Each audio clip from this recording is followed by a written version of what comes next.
ज्योतिष गणना ये अछूता विषय है। आचार्य श्री के श्री मुख सर इस पर कभी चर्चा नहीं हुई, तो आचार्य श्री के श्री चरणों में पुनः निवेदन करूंगा कि आज ज्योतिष गणना के संबंध में हमारा मार्गदर्शन करें। धन्यवाद। शायद सबसे पुराना विषय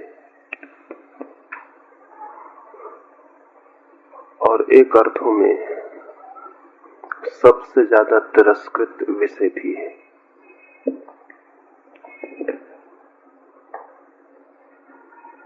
सबसे पुराना इसलिए कि मनुष्य जाति के इतिहास की जितनी खोजबीन हो सकी है उसमें ज्योतिष ऐसा कोई भी समय नहीं था जब मौजूद न रहा हो। जीसस से 25,000 वर्ष पूर्व सुमेर में मिले हुए हड्डी के अवशेषों पर ज्योतिष के चिन्ह अंकित हैं।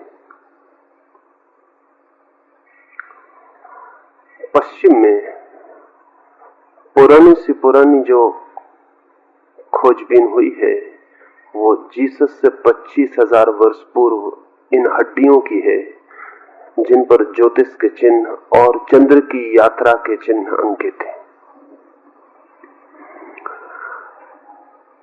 लेकिन भारत में तो बात और भी पुरानी है। ऋग्वेद में 95,000 वर्ष पूर्व ग्रह नक्षत्रों की जैसी स्थिति थी उसका उल्लेख है। इसी आधार पर लोकमान्य तिलक ने यह तय किया था कि ज्योतिष 90,000 वर्ष से ज्यादा पुराने तो निश्चित ही होने चाहिए, क्योंकि वेद में यदि 95,000 वर्ष पहले जैसी नक्षत्रों की स्थिति थी उसका उल्लेख है तो वो उल्लेख इतना पुराना तो होगा ही, क्योंकि उस समय जो स्थिति थी नक्षत्रों की उसे बाद में जानने का कोई भी उपाय नहीं था। अब हमारे पास ऐसे वैज्ञानिक साधन उपलब्ध हो सके हैं कि हम जान सकें अतीत में कि नक्षत्रों की स्थिति कब कैसी रही होगी।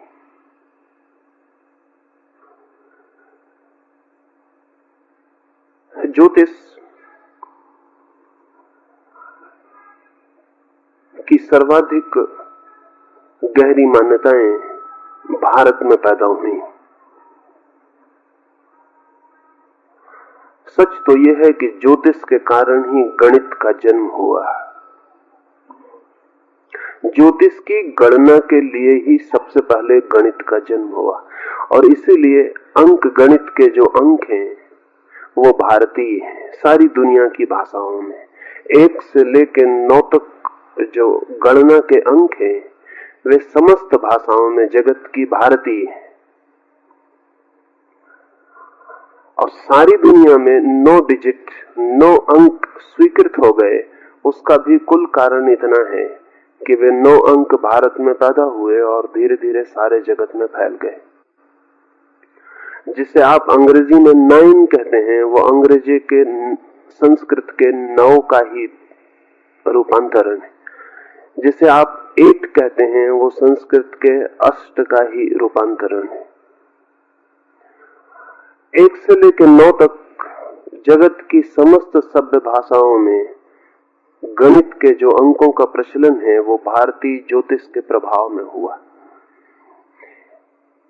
भारत से ज्योतिष की पहली किरणें सुमेर की सभ्यता में पहुंची। सुमेरियंस ने सबसे पहले ईसा से 6,000 वर्ष पूर्व पश्चिम के जगत के लिए ज्योतिष का द्वार खोला। सुमेरियंस ने सबसे पहले नक्षत्रों के वैज्ञानिक अध्ययन की आधारशिलाएं रखी।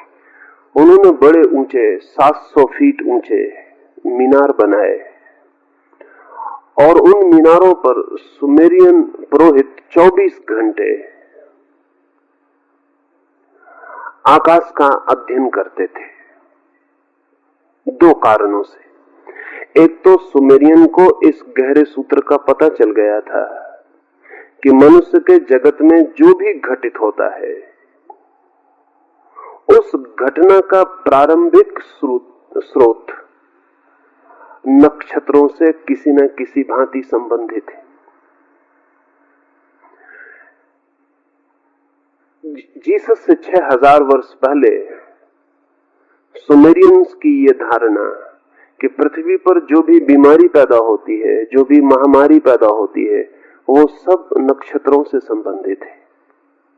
अब तो इसके लिए वैज्ञानिक आधार मिल गए हैं और जो लोग आज के विज्ञान को समझते हैं वो कहते हैं सुमेरियंस ने मनुष्य जाति का असली इतिहास प्रारंभ किया।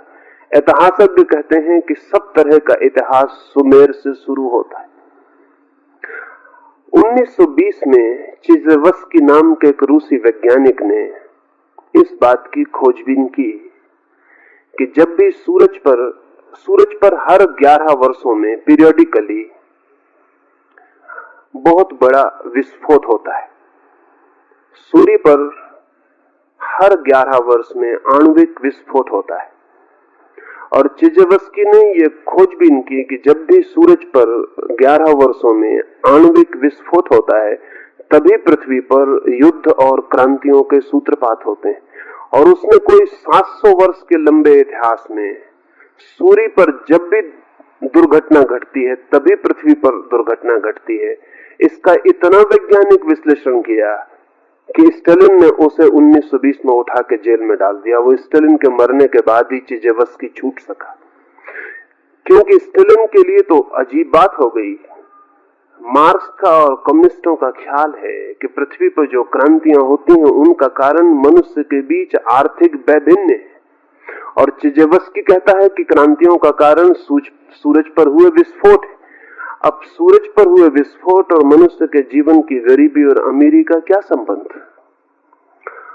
अगर चिजेवस्की ठीक कहता है तो मार्क्स की सारी व्याख्या मिट्टी में चली जाती है। तब क्रांतियों का कारण वर्गीय नहीं रह जाता, तब क्रांतियों का कारण ज्योतिषीय हो जाता है। चिजेवस्की को गलत तो सिद्ध नहीं किया जा सका, क्योंकि 700 साल की जो गणना उसने दी थी वो इतनी वैज्ञानिक थी और सूरज में हुए विस्फोटों के साथ इतना गहरा संबंध उसने पृथ्वी पर घटने वाली घटनाओं का स्थापित किया था, तो उसे गलत सिद्ध करना तो कठिन था, लेकिन उसे साइबेरिया में डाल देना आसान था। स्टालिन के मर जाने के बाद ही चिजेवस्की को क्रुश्चेव साइबेरिया से मुक्त कर पाया। इस आदमी के 50 साल जीवन के कीमती साइबेरिया में नष्ट हुए।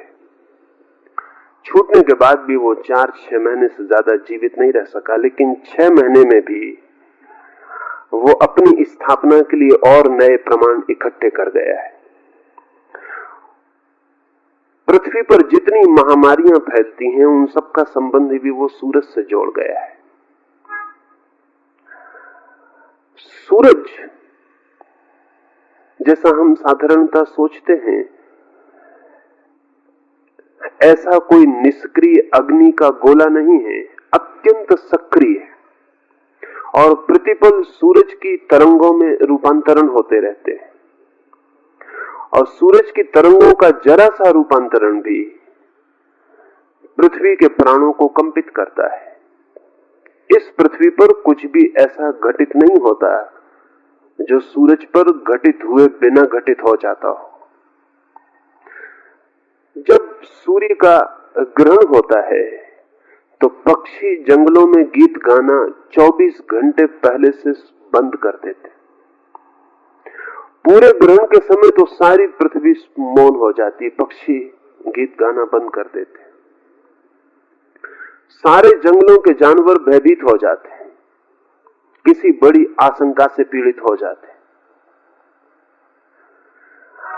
बंदर वृक्षों को छोड़कर नीचे आ जाते हैं, भीड़ लगा के किसी सुरक्षा का उपाय करने लगते हैं। और एक आश्चर्य की बंदर जो निरंतर बातचीत और शोरगुल में लगे रहते हैं, सूर्य ग्रहण के वक्त बंदर इतने मौन हो जाते हैं जितने साधु और सन्यासी भी नहीं होते। चिजेवस्की ने ये सारी की सारी बातें स्थापित की। सुमेर में सबसे पहले यह ख्याल पैदा हुआ, उसके बाद स्विस पैरासिलिसस नाम का एक चिकित्सक, उसने एक बहुत अनूठी मान्यता स्थापित की, और वो मान्यता आज नहीं कल सारे मेडिकल साइंस को बदलने वाली सिद्ध होगी। अब तक ज्योतिष तिरस्कृत विषय है, सर्वाधिक पुराना लेकिन सर्वाधिक तिरस्कृत, यद्यपि सर्वाधिक मान्य भी। अभी फ्रांस में पिछले वर्ष गणना की गई तो 47% लोग ज्योतिष में विश्वास करते हैं कि वो विज्ञान है। फ्रांस में, अमेरिका में मौजूद 5000 बड़े ज्योतिषी दिन रात काम में लगे रहते हैं और उनके पास इतने कस्टमर्स हैं कि वो काम निपटा नहीं पाते। करोड़ों डॉलर अमेरिका प्रतिवर्ष ज्योतिषियों को चुकाता है। अंदाज है कि सारी पृथ्वी पर कोई 78% लोग ज्योतिष में विश्वास करते हैं, लेकिन वे 78% लोग सामान्य हैं। वैज्ञानिक, विचारक, बुद्धिवादी ज्योतिष की बात सुन के ही चौंक जाते हैं। सीजजुंग ने कहा है कि 300 वर्षों से विश्वविद्यालयों के द्वार ज्योतिष के लिए बंद है, यद्यपि आने वाले 30 वर्षों में ज्योतिष तुम्हारे दरवाजों को तोड़कर विश्वविद्यालयों में पुनः प्रवेश पाकर रहेगा प्रवेश, इसलिए कि ज्योतिष के संबंध में जो जो दावे किए गए थे उनको अब तक सिद्ध करने का उपाय नहीं था, लेकिन अब उनको सिद्ध करने का उपाय है। पैरासिलिसस ने एक मान्यता को गति दी, और वो मान्यता ये थी कि आदमी तभी बीमार होता है जब उसके और उसके जन्म के साथ जुड़े हुए नक्षत्रों के बीच का तारतम्य टूट जाता है। इसे थोड़ा समझ लेना जरूरी है। उससे बहुत पहले पाइथागोरस ने यूनान में कोई ईसा से 6000 वर्ष पूर्व, आज से कोई 2500 वर्ष पूर्व, ईसा से 600 वर्ष पूर्व, पाइथागोरस ने प्लेनेटरी हार्मोनी, ग्रहों के बीच एक संगीत का संबंध है, इसके संबंध में एक बहुत बड़े दर्शन को जन्म दिया था। और पाइथागोरस ने जब ये बात कही थी तब वो भारत और इजिप्ट, इन दो मुल्कों की यात्रा करके वापस लौटा था। अब पाइथागोरस जब भारत आया तब भारत बुद्ध और महावीर के विचारों से तीव्रता से आप्लावित था। पाइथागोरस हिंदुस्तान से वापस लौट के जो बातें कहा है उसमें उसने महावीर और विशेषकर जैनों के संबंध में बहुत सी बातें महत्वपूर्ण कही।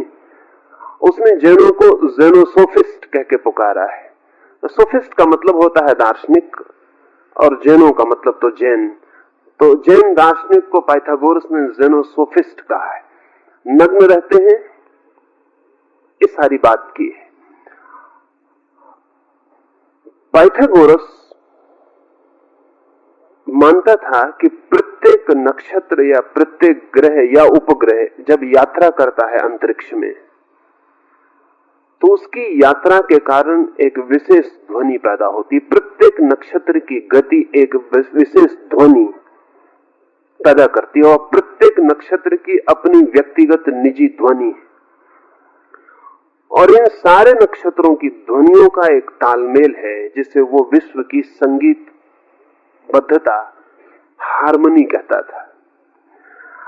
जब कोई मनुष्य जन्म लेता है तब उस जन्म के क्षण में इन नक्षत्रों के बीच जो संगीत की व्यवस्था होती है वो उस मनुष्य के प्राथमिक सरलतम संवेदनशील चित्त पर अंकित हो जाती है। वही उसे जीवन भर स्वस्थ और अस्वस्थ करती है।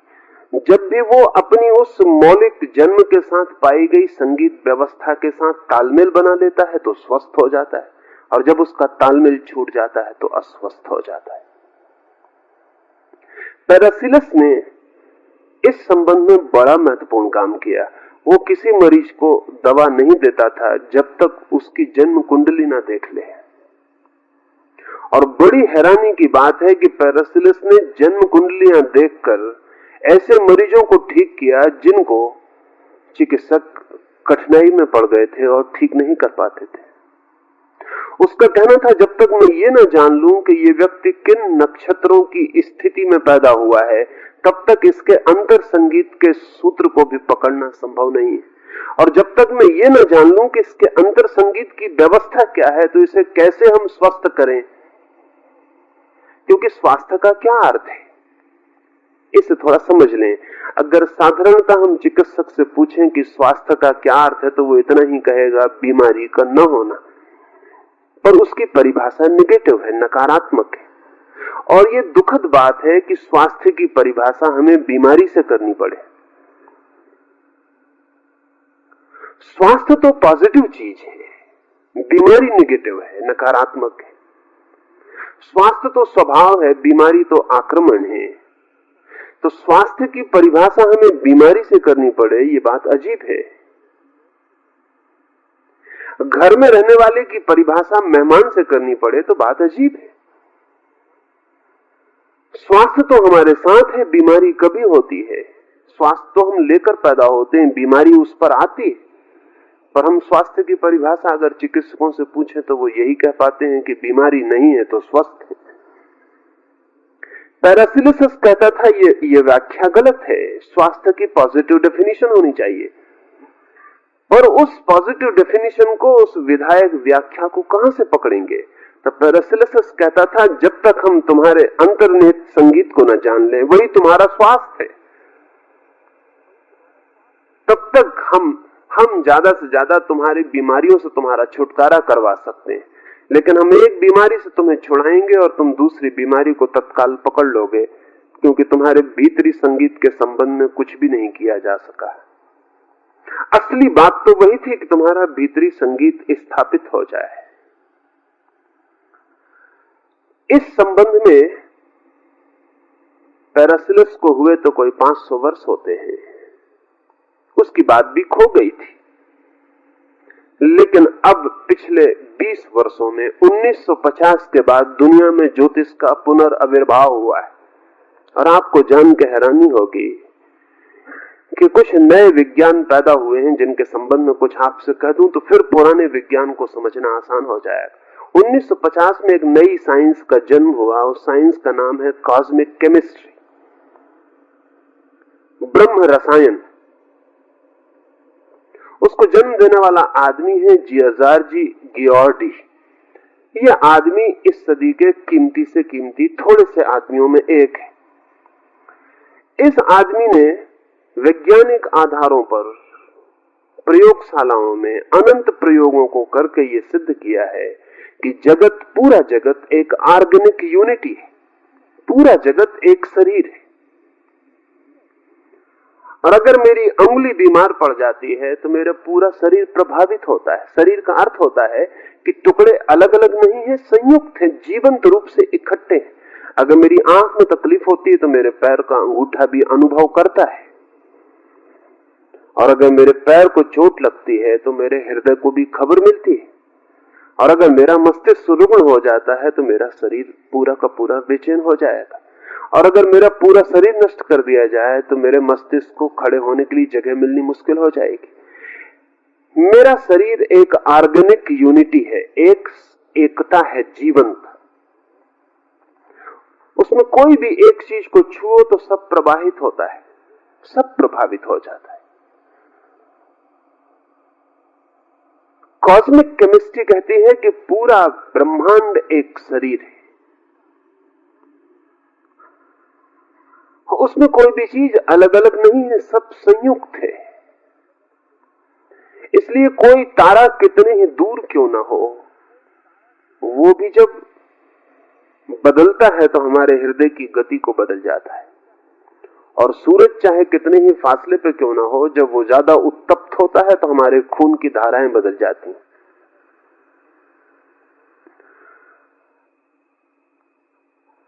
हर 11 वर्षों में पिछली बार जब सूरज पर बहुत ज्यादा गतिविधि चल रही थी और अग्नि के विस्फोट चल रहे थे, तो एक जापानी चिकित्सक तोमातो बहुत हैरान हुआ। वो चिकित्सक स्त्रियों के खून पर निरंतर काम कर रहा था 20 वर्षों से। स्त्रियों के खून की एक विशेषता है जो पुरुषों के खून की नहीं है। उनके मासिक धर्म के समय उनका खून पतला हो जाता है और पुरुष का खून पूरे समय एक सा रहता है। स्त्रियों का खून मासिक धर्म के समय पतला हो जाता है, या गर्भ जब उनके पेट में होता है तब उनका खून पतला हो जाता है। पुरुष और स्त्री के खून में एक बुनियादी फर्क तोमोतो अनुभव कर रहा था। लेकिन जब सूरज पर बहुत जोर से तूफान चल रहे थे आणविक शक्तियों के, हर 11 वर्ष में चलते, तो वो चकित हुआ कि पुरुषों का खून भी पतला हो जाता है। जब सूरज पर आणविक तूफान चलता है तब पुरुष का खून भी पतला हो जाता है। ये बड़ी नई घटना थी, ये इसके पहले कभी रिकॉर्ड नहीं की गई थी कि पुरुष के खून पर सूरज पर चलने वाले तूफान का कोई प्रभाव पड़ेगा।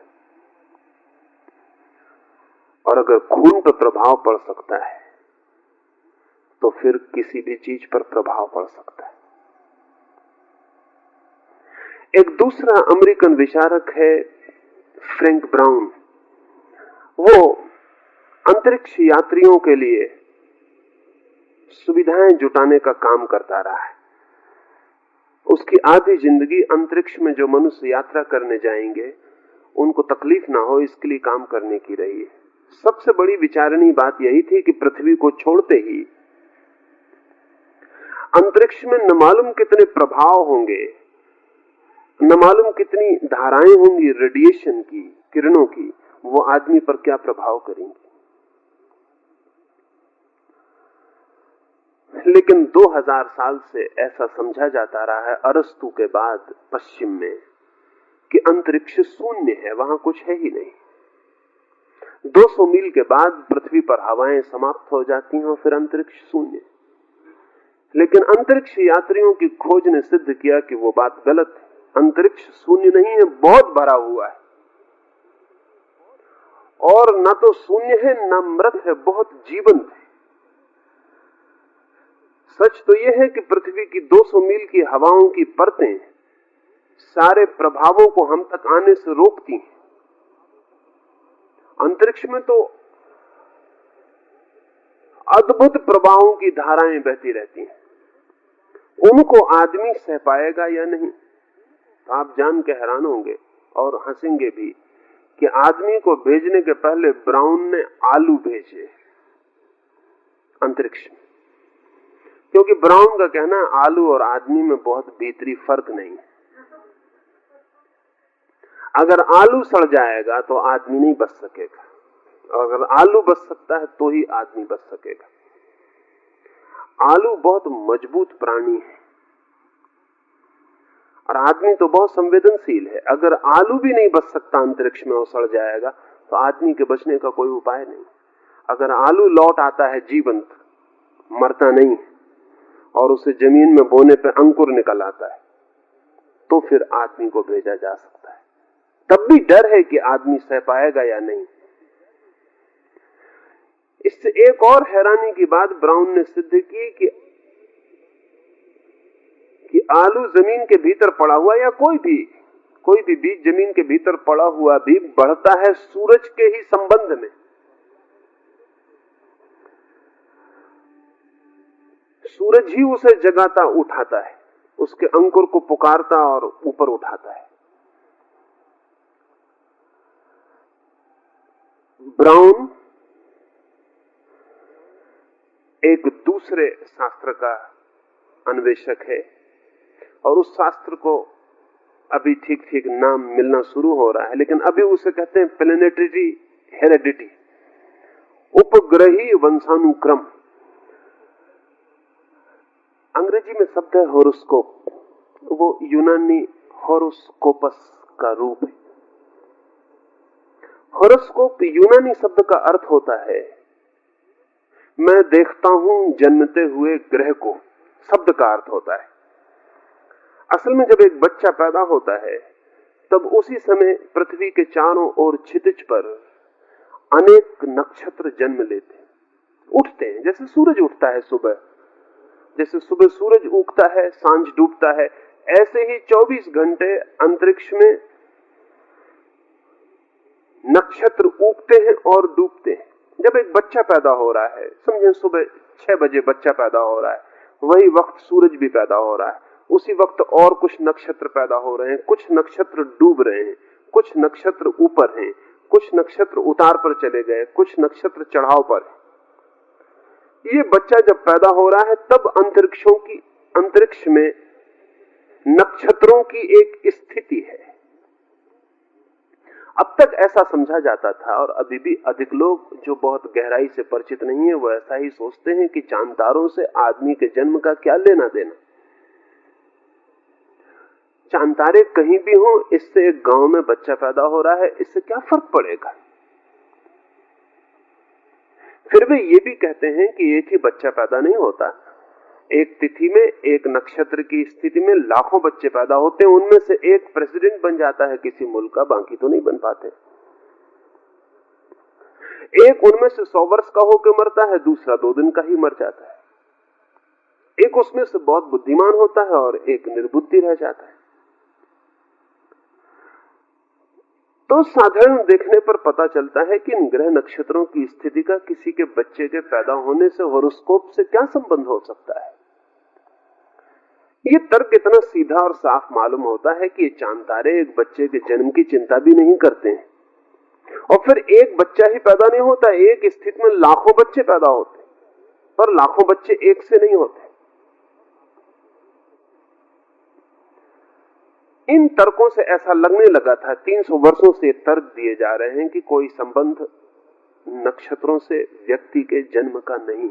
लेकिन ब्राउन, पिकॉडी और इन सारे लोगों की तो इन सब की खोज का एक अद्भुत परिणाम हुआ है, और वो ये कि ये वैज्ञानिक कहते हैं अभी हम ये तो नहीं कह सकते कि व्यक्तिगत रूप से कोई बच्चा प्रभावित होता होगा, लेकिन अब हम ये पक्के रूप से कह सकते हैं कि जीवन प्रभावित होता है।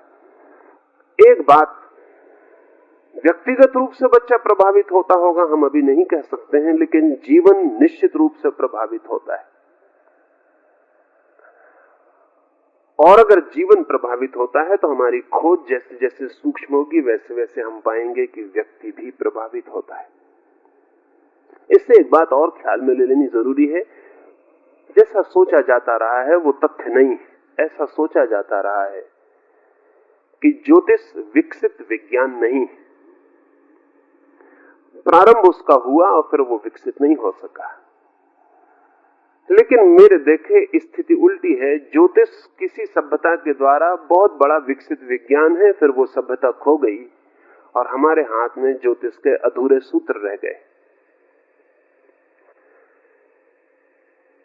ज्योतिष कोई नया विज्ञान नहीं है जिसे विकसित होना है, बल्कि कोई विज्ञान है जो पूरी तरह विकसित हुआ था और फिर जिस सभ्यता ने उसे विकसित किया वो खो गई, और सभ्यताएं रोज आती हैं और खो जाती हैं। फिर उनके द्वारा विकसित चीजें भी अपने मौलिक आधार खो देती हैं, सूत्र भूल जाती हैं, उनके आधारशिलाएं खो जाती हैं। विज्ञान आज इसे स्वीकार करने के निकट पहुंच रहा है कि जीवन प्रभावित होता है, और एक छोटे बच्चे के जन्म के समय उसकी चित्त की स्थिति ठीक वैसी होती है जैसे बहुत सेंसिटिव फोटोप्लेट की। इस पर 2-3 बातें और ख्याल में ले लें।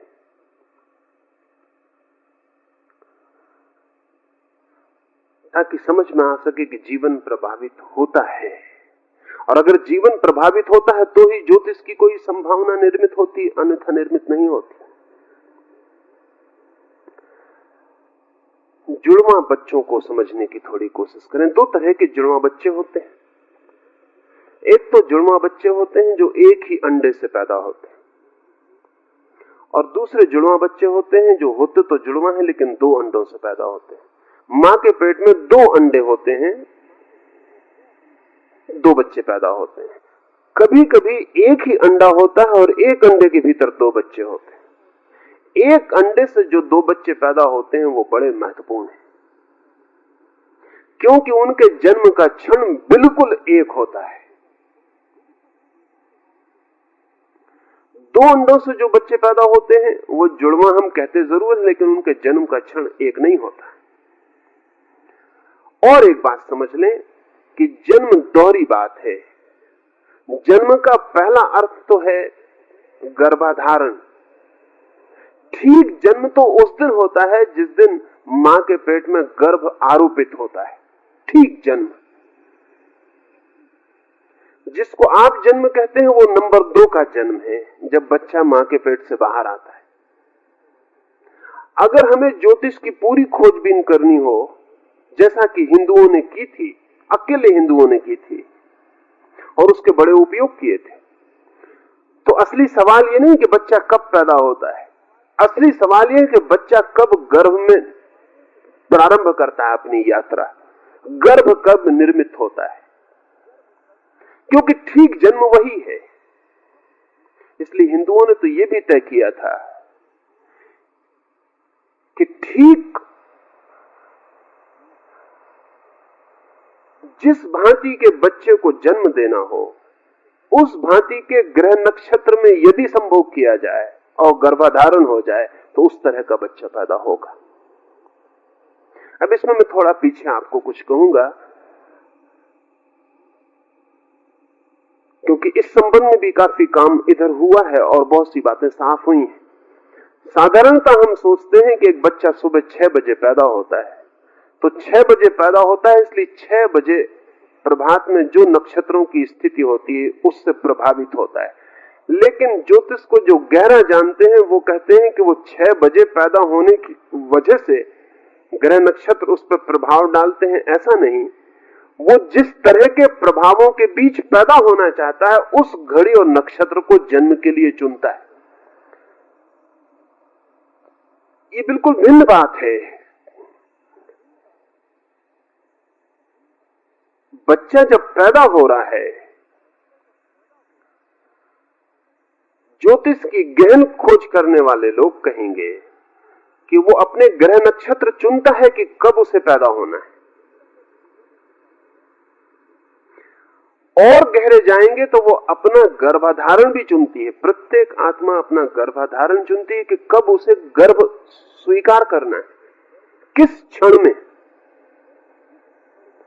क्षण छोटी घटना नहीं है, क्षण का अर्थ पूरा विश्व उस क्षण में कैसा है और उस क्षण में पूरा विश्व किस तरह की संभावनाओं के द्वार खोलता है।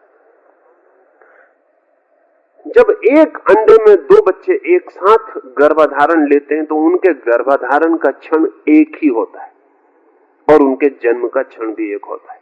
अब ये बहुत मजे की बात है कि एक ही अंडे से पैदा हुए 2 बच्चों का जीवन इतना एक जैसा होता है, इतना एक जैसा होता है कि यह कहना मुश्किल है कि जन्म का क्षण प्रभाव नहीं डालता।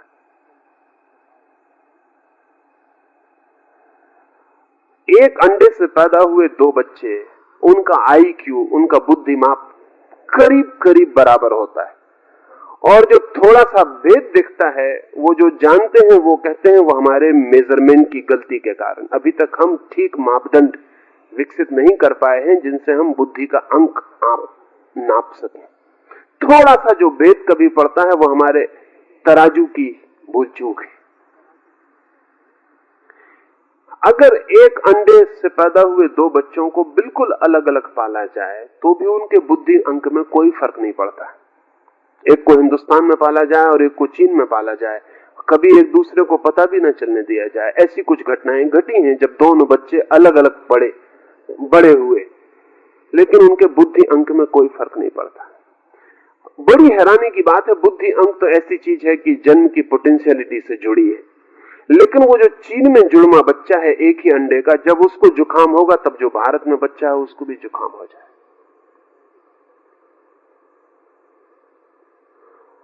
आमतौर से एक अंडे से पैदा हुए बच्चे एक ही साल में मरते हैं। ज्यादा से ज्यादा उनकी मृत्यु में फर्क 3 महीने का होता है और कम से कम 3 दिन का, पर वर्ष वही होता है। अब तक ऐसा नहीं हो सका कि एक ही अंडे से पैदा हुए 2 बच्चे की मृत्यु के बीच वर्ष का फर्क पड़ा हो। 3 महीने से ज्यादा का फर्क नहीं पड़ता है।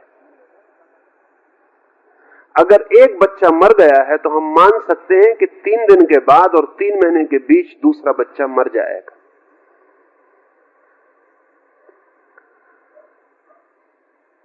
इनके रुझान, इनके ढंग, इनके भाव समानांतर होते हैं और करीब करीब ऐसा मालूम पड़ता है कि ये दोनों एक ही ढंग से जीते हैं,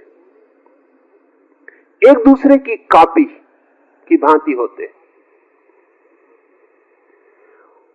इनका इतना एक जैसा होना और बहुत सी बातों से सिद्ध होता है। हम सबकी चमड़ियां अलग अलग हैं, इंडिविजुअल। अगर मेरा हाथ टूट जाए और मेरी चमड़ी बदलनी पड़े तो आपकी चमड़ी मेरे हाथ के काम नहीं आएगी, मेरे ही शरीर की चमड़ी उखाड़ के लगानी पड़ेगी। इस पूरी जमीन पर कोई आदमी नहीं खोजा जा सकता जिसकी चमड़ी मेरे काम आ जाए। क्या बात है। फिजियोलॉजिस्ट से हम पूछें कि चमड़ी के दोनों के बनावट में कोई भेद है, चमड़ी के रसायन में कोई भेद है, चमड़ी में जो तत्व निर्मित करते हैं चमड़ी को, उसमें कोई भेद है? तो कोई भेद नहीं। मेरी चमड़ी और दूसरे आदमी की चमड़ी को अगर हम रख दें एक वैज्ञानिक को जांच करने के लिए, तो वो ये ना बता पाएगा कि 2 आदमियों की चमड़ियां। चमड़ियों में कोई भेद नहीं, लेकिन फिर भी हैरानी की बात है कि मेरी चमड़ी की को दूसरे की चमड़ी नहीं बिठाई जा सकती, मेरा शरीर उसे इंकार कर देता है। वैज्ञानिक जिसे नहीं पहचान पाते कि कोई भेद है, लेकिन मेरा शरीर पहचानता है, मेरा शरीर इंकार कर देता है कि इसे स्वीकार नहीं करेंगे। हाँ, एक ही अंडे से पैदा हुए 2 बच्चों की चमड़ी ट्रांसप्लांट हो सकती है। सिर्फ एक दूसरे की चमड़ी को एक दूसरे पर बिठाया जा सकता है, शरीर इंकार नहीं करेगा। क्या कारण होगा? क्या वजह होगी? अगर हम कहें एक ही माँ बाप के बेटे हैं तो 2 भाई भी एक ही माँ बाप के, उनकी चमड़ी नहीं बदली जा सकती, सिवाय इसके कि ये दोनों बेटे एक क्षण में निर्मित हुए हैं और कोई इनमें समानता नहीं, क्योंकि उसी बाप और उसी मां से पैदा हुए दूसरे भाई भी हैं, उन पर चमड़ी काम नहीं करती है, उनकी चमड़ी एक दूसरे पर नहीं बदली जा सकती। सिर्फ इनका बर्थ मूवमेंट, बाकी तो सब एक है, वही माँ बाप है। सिर्फ एक बात बड़ी भिन्न है और वो है इनके जन्म का क्षण। क्या जन्म का क्षण इतना महत्वपूर्ण रूप से प्रभावित करता है कि उम्र भी दोनों की करीब करीब, बुद्धि माप करीब करीब, दोनों की चमड़ियों का ढंग एक सा, दोनों के शरीर के व्यवहार करने की बात एक सी, दोनों बीमार पड़ते हैं तो एक सी बीमारियों से, दोनों स्वस्थ होते हैं तो एक सी दवाओं से।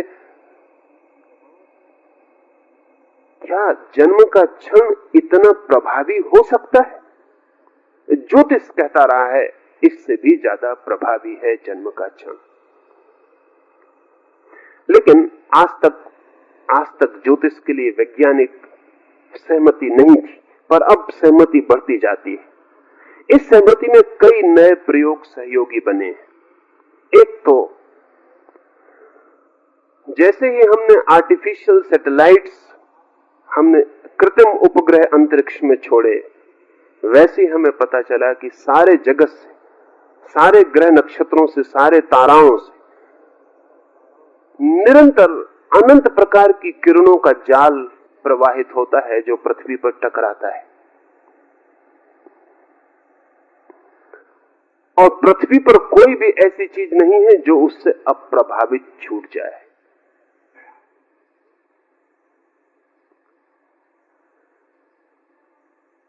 हम जानते हैं कि चांद से समुद्र प्रभावित होता है,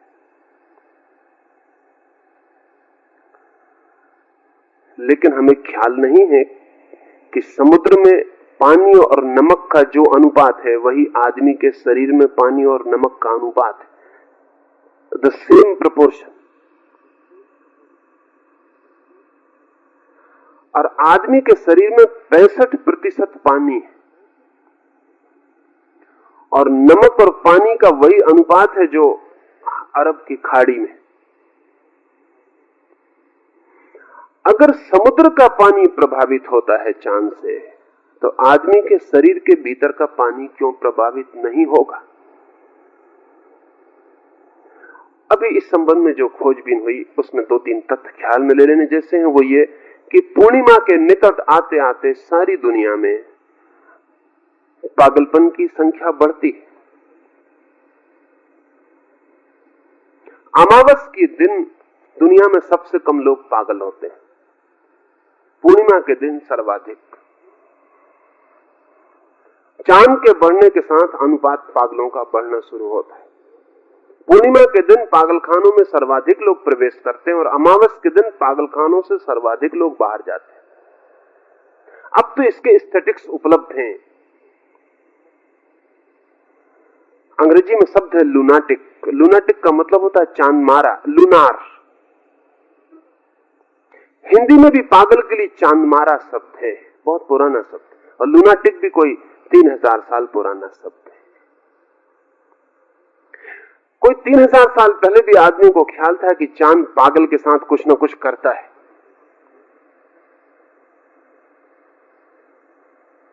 लेकिन अगर पागल के साथ करता है तो गैर पागल के साथ नहीं करता होगा। आखिर मस्तिष्क की बनावट, आदमी के शरीर के भीतर की संरचना तो एक जैसी है। हाँ, यह हो सकता है कि पागल पे थोड़ा ज्यादा करता होगा, गैर पागल पे थोड़ा कम कर सकता होगा, ये मात्रा का भेद होगा। लेकिन ऐसा नहीं हो सकता कि गैर पागल पे बिल्कुल नहीं करता होगा। अगर ऐसा होगा तब तो कोई पागल कभी पागल ना हो, क्योंकि सब गैर पागल ही पागल होते। पहले तो काम गैर पागल पर ही करना पड़ता होगा चांद को। प्रोफेसर ब्राउन ने एक अध्ययन किया है। वो खुद ज्योतिष में विश्वासी आदमी नहीं थे, अविश्वासी थे,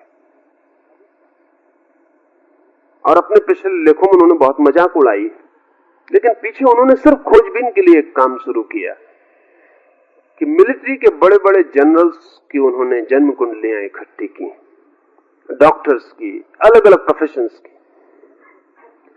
बड़ी मुश्किल में पड़ गए इकट्ठी करके, क्योंकि पाया कि प्रत्येक प्रोफेशन के आदमी एक विशेष ग्रह में पैदा होते हैं, एक विशेष नक्षत्र स्थिति में पैदा होते हैं।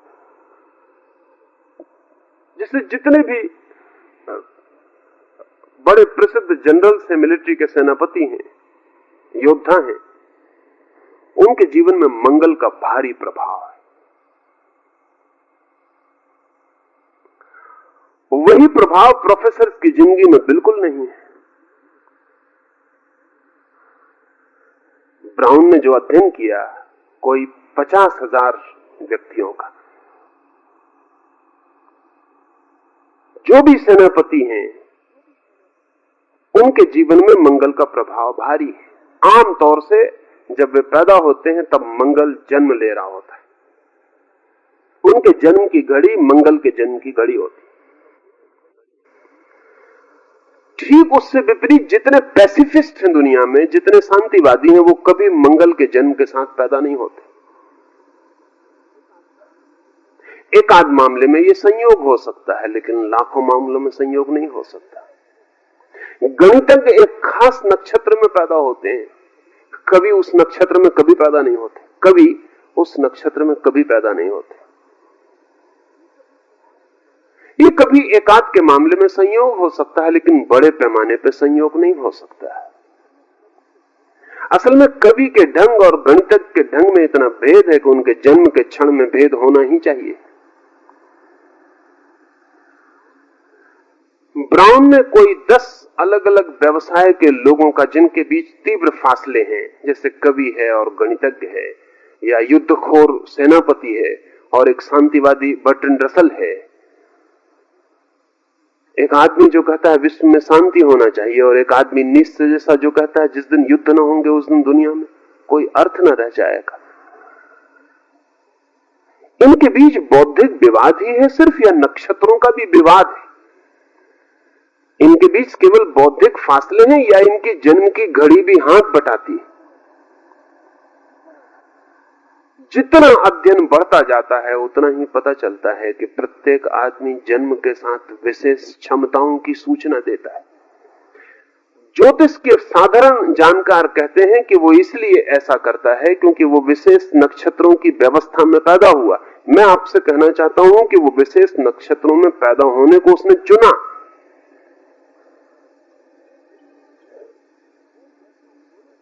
वो जैसा होना सकता था, जो उसके होने की आंतरिक संभावना थी, जो उसके पिछले जन्मों का पूरा रूप था, जो उसकी संयोजित अर्जित चेतना थी, वो इस नक्षत्र में ही पैदा होगी।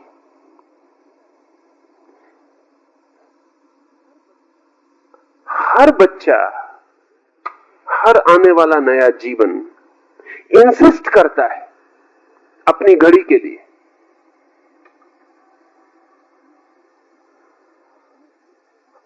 अपनी घड़ी में ही पैदा होना चाहता है, अपनी ही घड़ी में गर्भाधान लेना चाहता है। दोनों अन्योन्याश्रित हैं, इंटरडिपेंडेंट हैं।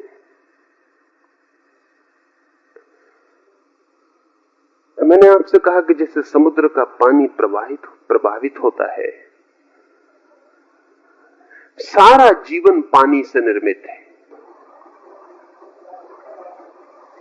पानी के बिना कोई जीवन की संभावना नहीं है। यूनान में पुराने दार्शनिक कहते थे पानी से जीवन, या पुराने भारतीय और चीनी और दूसरे दुनिया की मैथोलॉजीज भी कहती हैं पानी से जीवन का जन्म।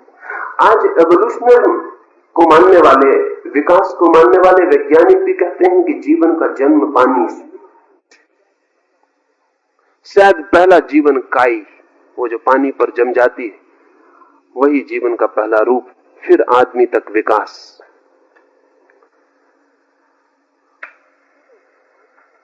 जो लोग पानी के ऊपर गहन शोध करते हैं वो कहते हैं पानी सर्वाधिक रहस्यमय तत्व है और जगत से, अंतरिक्ष से, तारों का जो भी प्रभाव आदमी तक पहुंचता है उसमें मीडियम, माध्यम पानी है। आदमी के शरीर के जल को ही प्रभावित करके कोई भी रेडिएशन, कोई भी विकिरणन मनुष्य में प्रवेश करता है। जल पर बहुत काम हो रहा है और जल के बहुत से मिस्टीरियस, रहस्यमय गुण ख्याल में आ रहे हैं। सर्वाधिक रहस्यमय गुण तो जल का जो ख्याल में अभी 10 वर्षों में वैज्ञानिकों को आया है वो ये है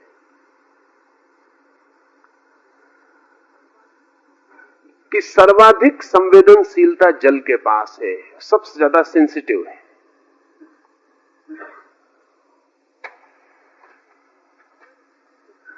और हमारे जीवन में चारों ओर से जो भी इन्फ्लुएंस गति करता है भीतर, वो जल को ही कंपित करके गति करता है।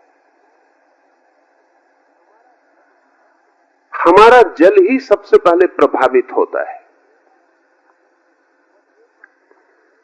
और एक बार हमारा जल प्रभावित हुआ तो फिर हम प्रभावित होने से बचना बहुत कठिन हो जाए।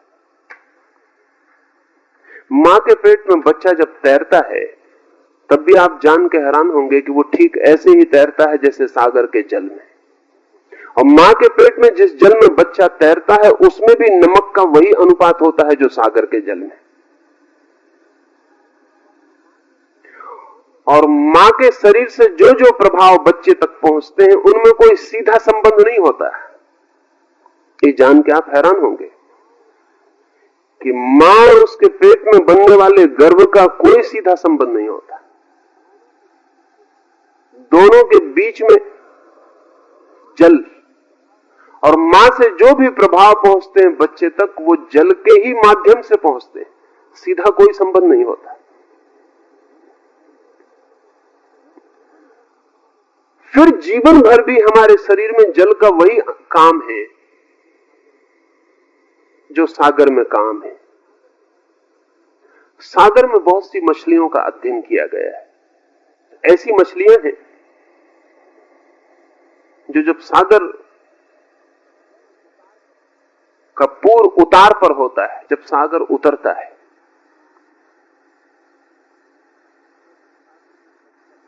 तभी सागर के तट पर आकर अंडे रख जाती हैं।